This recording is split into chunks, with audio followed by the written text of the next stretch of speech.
This is INCRadio, DCEM 954, the voice of truth, the official radio station of the Church of Christ or Iglesianicristo.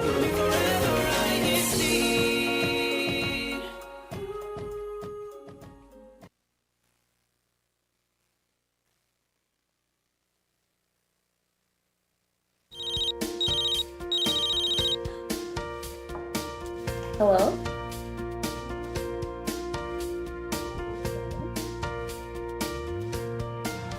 Hello? Hello?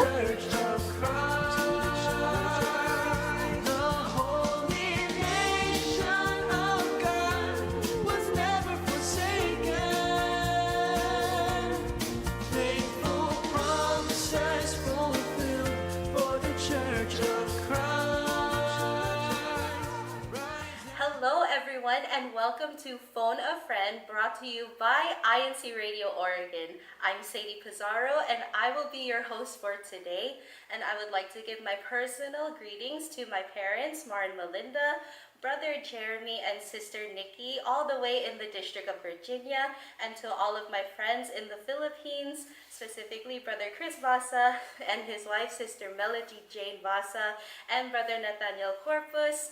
Magandang umaga sa inyong lahat at mag-ingat kayong palagi. And I would like to introduce my co-host for today, Gigi. So, hi Gigi. Nice to see you. And you can give your personal greetings.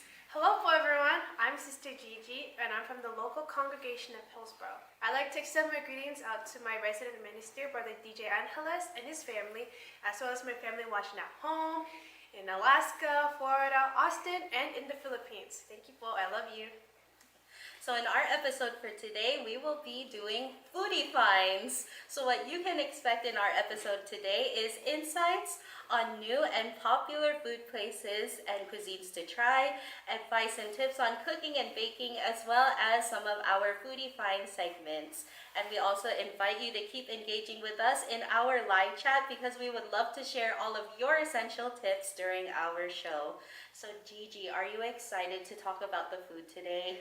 I am excited to talk and eat the food today. Yes, so in our episode today, you will see that we have some desserts that I have prepared for us. So we also encourage you that during our episode, you also get your snack or you eat your meal so that we can all enjoy our food together.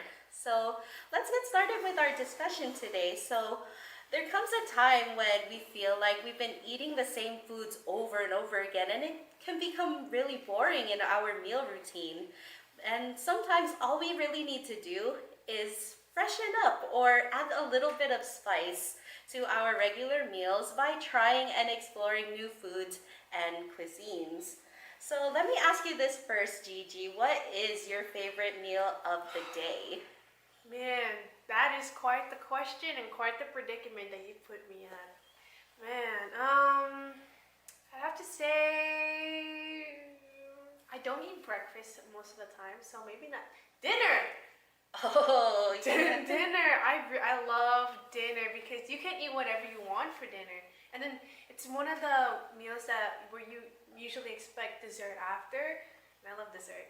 So I can really see that. I really see that you're looking forward to eating all already. of these desserts that we have, and just feel free to try all of the desserts. Oh, I will. Yeah, so for me, I agree with you. I love eating dinner, but I think what I really like the most is eating brunch. So not quite breakfast anymore, but not quite lunch yet. I like that mix of sweet and savory. The ambiguity. Yeah, and you can also eat dessert for brunch. So, Right. so it's also a great combination to get your savoriness as well as that sweetness after you eat the main part of your meal. No, that's actually really insightful. I never really thought about it that way because also if you think about it, breakfast can also be dessert depending on what you eat. Exactly. Like the pancakes and stuff. I think That's a really smart answer. I'm gonna have to change that. I'm gonna have to think about that more. Yeah, and since you mentioned eating pancakes can be sweet, they can also be savory, like even Yeah. like waffles. You can eat chicken and waffles. You know, chicken and waffles, that seems like so much of a southern thing. It's like, like kind of cuisine. Mm-hmm. So, speaking of cuisine, what's your favorite cuisine to eat when you're out and about? When I'm out and about, like, of course, you would like to eat all of the cuisines that you don't normally cook at home. But for me, that would definitely be like Chinese food or Thai food, because I like those combination of flavors, like what we've been mentioning, like that combination of sweet, also like savory, spicy.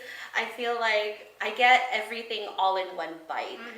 And then, of course, sometimes I can't cook those things at home, so it's always a nice treat to have when you go out.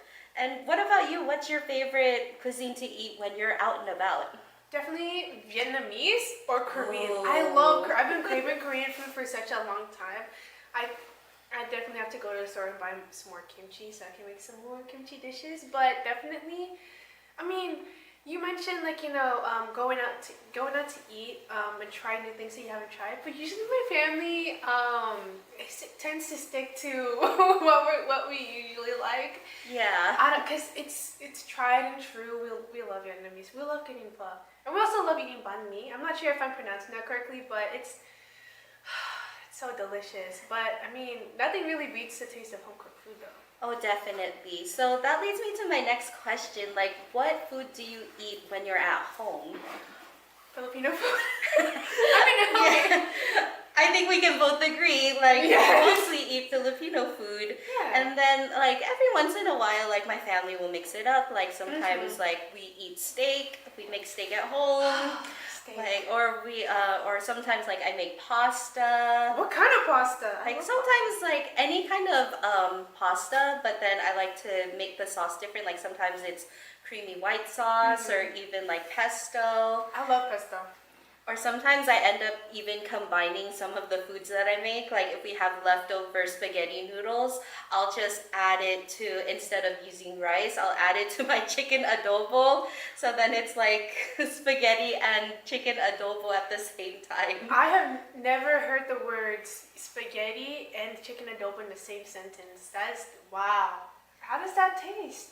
Well, I mean, I guess it's just the noodles. But it's like there's still that remnants of eating pasta, but at the same time eating like whatever Filipino food. For me, it's usually adobo. So it's like it can either be like super full of soup, or it can just be like eating the meat with the pasta. It's just something like new to try, and of course, like we just want to finish all of our leftovers. Wow. Okay. I'm not judging. I'm not judging. That's just really that's really different. I never thought about it like that before, because I feel like the taste wouldn't be too different. I think it's just mainly the texture. Because I don't know. For me, my family, my mom is the one who usually strays away from Filipino cuisine, and obviously, my nanay sticks to tried and true sinigang. I had that recently. I love my nanay sinigang. And we also, my mom really likes Tex-Mex because we come from Texas, and so a lot of the dishes that we like to try are like, Tex-Mex, Mexican cuisine. Yeah. And it's delicious. She has like this filling. I think you can either put it in tortillas and make it a quesadilla, or you put it in like egg roll wrappers and make Southwestern style egg rolls. Ooh, wow. Delicious. And she even has a salsa that she came up with. She kept like, testing it like with the recipes. Sometimes it's kind of spicy, sometimes it's not spicy enough. But honestly, I love my mom's salsa.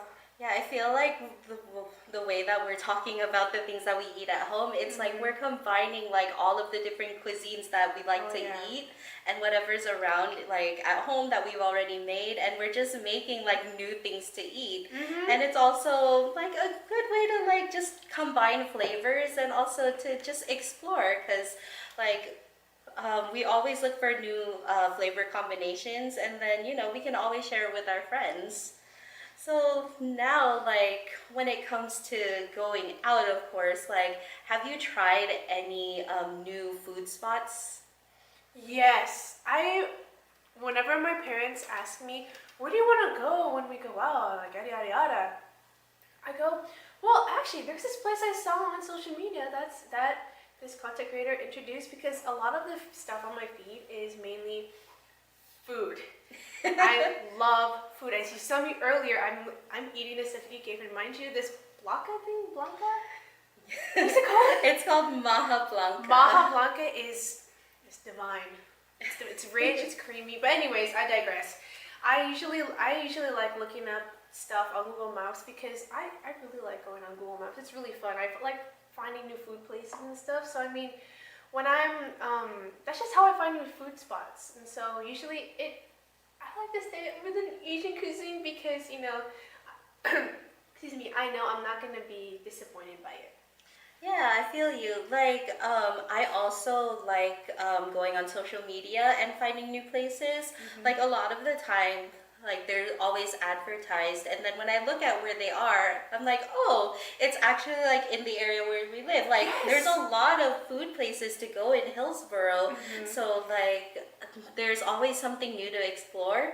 And I feel like, sometimes when you really don't know what you want, like you just need to go to like a food truck park and then they have so many different options and then, the portions are still small. So you can actually just try like a little bit of everything and see what you like. Yes. Honestly, I think there's so many food places I want to try, and unfortunately, the friends that I have are picky eaters, so I'm always just, like, encouraging them to, hey, come on with me, come on, we're gonna get some food. We're actually gonna go to this place, and they're like, no, I think I'm okay. I've seen that place. I don't think I like it. So I just kind of want to ask advice on like what's your advice to someone who's kind of scared or nervous to try new food or cuisines?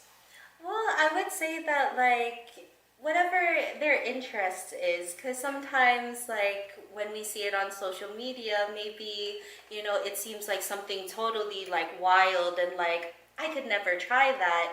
But then maybe like if you all band together like as a group of friends, then like the risk and the feeling of like being scared or nervous to try something new, like you feel comfortable because you're all like in it together, and then you just never know because the only thing that you can really like react to is like you either like it or you don't like it. So at least then and then it's always a good experience to just like try something new because that's another one in the books for you. And how about you, like what else do you do like if you want to encourage someone to try something new? Well, definitely don't bribe them because I've seen it happen in the past. I was out with my friend's family and their parents were literally trying to bribe them, and I'm like, no. So I think maybe taking little baby steps, because a baby step is still a step. I know that like if you like slowly integrate it into their food and like into the lifestyle, because with parents when introducing or trying to get their kids to eat fruits and vegetables, they hide it in their food. So I think things like that would work, and maybe just having like little tiny portions of it and like allowing them to just eat it. I think that's a good strat to have. And I think also like what we mentioned before, like not forcing people and just like if you have it with you, maybe that will also pique their interest. Yeah. Because I remember like when I was in school and I would bring like food that I would cook from home, a lot of my friends, their first reaction would be like, ew, what is that? Like, how can you eat that? But then once they try it, they're like, oh, this isn't bad. This actually tastes good. So then it's just like another way, just give them like a sample. And then they can decide whether they want to try it and keep on like trying new things like that, or it's not for them and it's not the end of the world. It really isn't, because if you try it just once and you find out that you actually genuinely don't like it, like you said, at least now you know. Exactly. And with that being said, we have so many Foodie Find segments that we have compiled over this season of Phone a Friend. So let's watch some of these segments right now. In our Foodie Find segment, we'll be taking you on a delicious journey around the district, from cozy breakfast cafes, casual lunch spots, fancy dinner restaurants,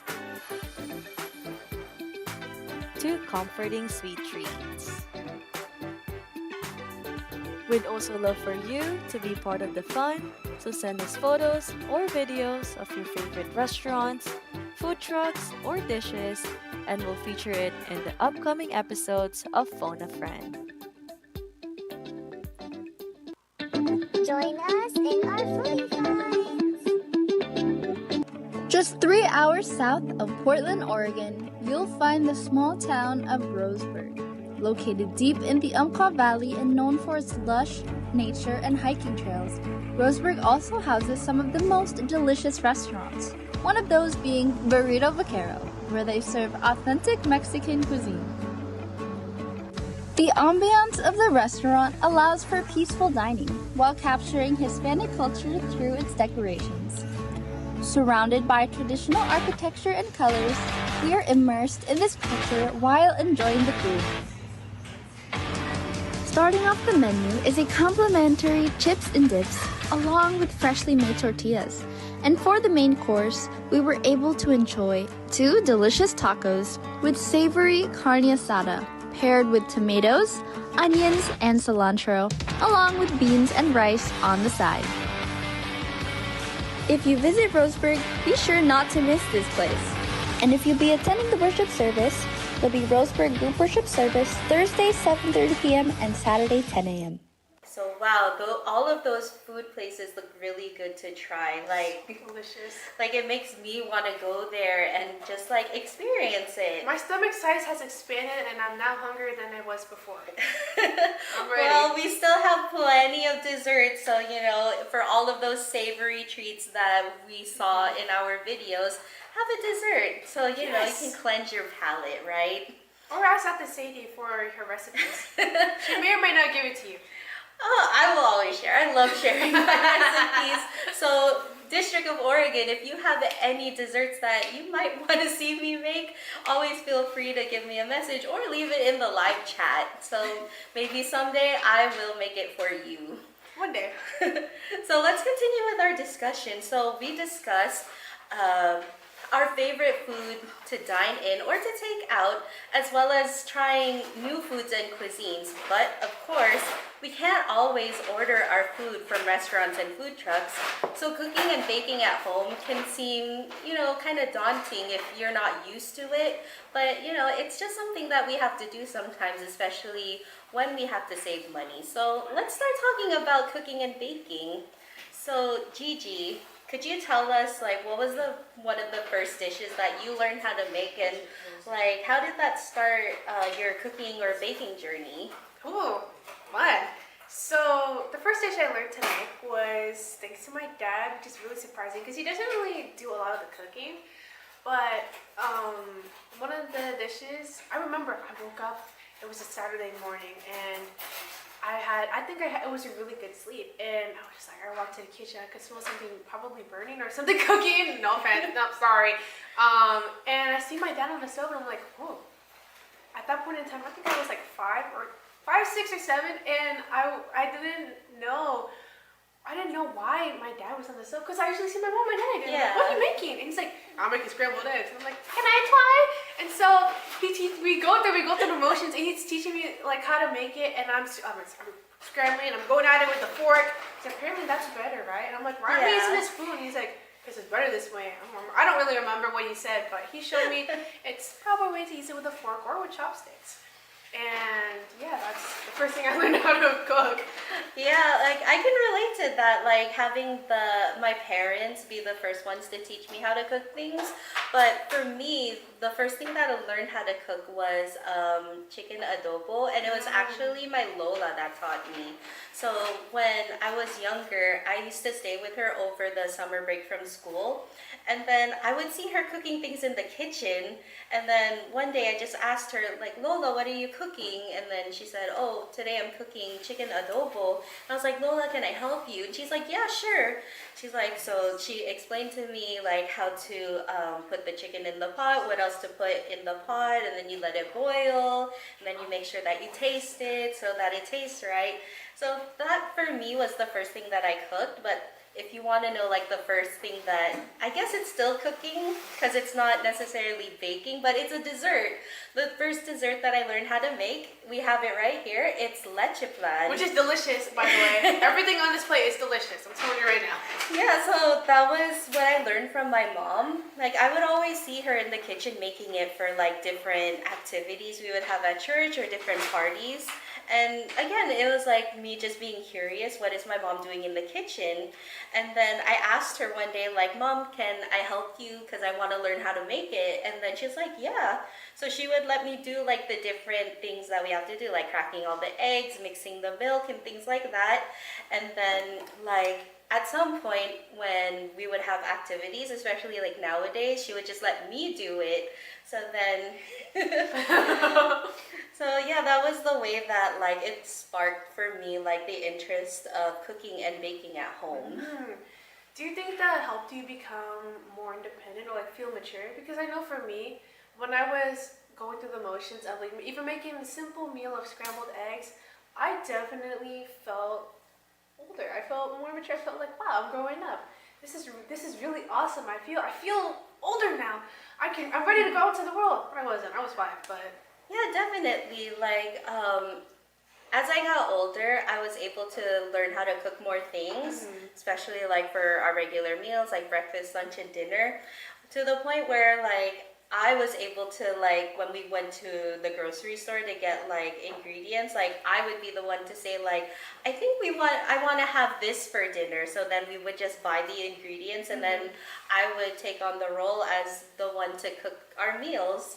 So definitely like I felt in charge. Like I had that independence where it was like I was able to be in control. And then of course it's also just something that I can do for my parents. Because of course, you know, like we show our love to our parents by doing things for them around the house. And then we know that our parents, they work hard for us. So it's just a little bit of like a gift for them. Thank you. Yeah, it's a thank you to them that like when after a long days of work, then they can come home to a good meal to eat. You know, if we ever get kimchi again, I should probably make some more food for my parents. But it kind of just, that makes me think, you know, you mentioned, you're starting to mention chicken adobo at some point. Is that like your specialty dish, or what's your specialty dish?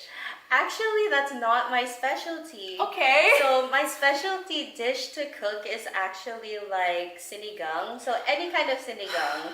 Like I love making sinigang, and I also love making any kind of soup-based dish. So like tinola or like nilaga, things like that.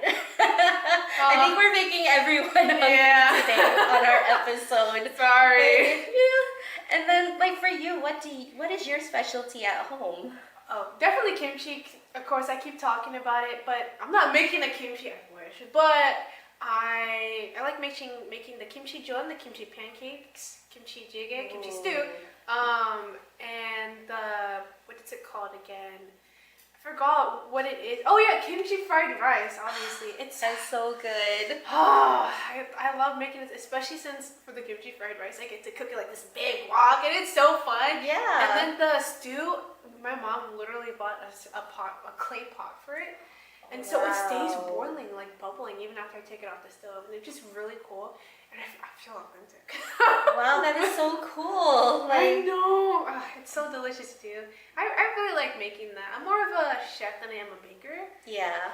But if I were to tell you what my specialty baked good is, probably blueberry scones, because I've baked a lot this summer. Ooh, that sounds really good. I know. I'm ready for more desserts, actually. Yeah, for me, I can't really say like what my specialty is to bake or in terms of desserts, what is my specialty, because I guess maybe I should just give a poll to the local congregation of Hillsborough. Local congregation of Hillsborough, could you let me know what is your favorite dessert that I make all the time? And then I will make it again. For me, I think it's definitely the flow. I know that this one specific recipe is different, but the floats you make always so good. Oh, thank you. And your cookies. I remember when I first came up here to visit my dad, I had your red velvet cookies. I'm still waiting for you to make them again. Okay, in that case, I will definitely try to make them in the future. I'm ready. Yeah, so you started to mention like how does cooking make me feel, like especially when it comes to feeling more independent. So I'm gonna ask you, like, how does it make you feel when you cook or you bake for others? It makes me feel warm and fuzzy inside. That sounds kind of corny, but it is the truth because I love giving. I love, making food for people, and even if I did grumble about making scones for my family in the summer, I still felt happy that I could do something for them. I could provide some kind of sustenance for them, and that I could make them happy. And for my friends, like especially outside of church, a lot of them aren't Asian or Filipino, and so I also feel a little anxiety, like nervousness, giving some of my food to them because their taste buds aren't used to the foods that we're used to eating. So it's kind of like, are they gonna be like, yeah, what is this?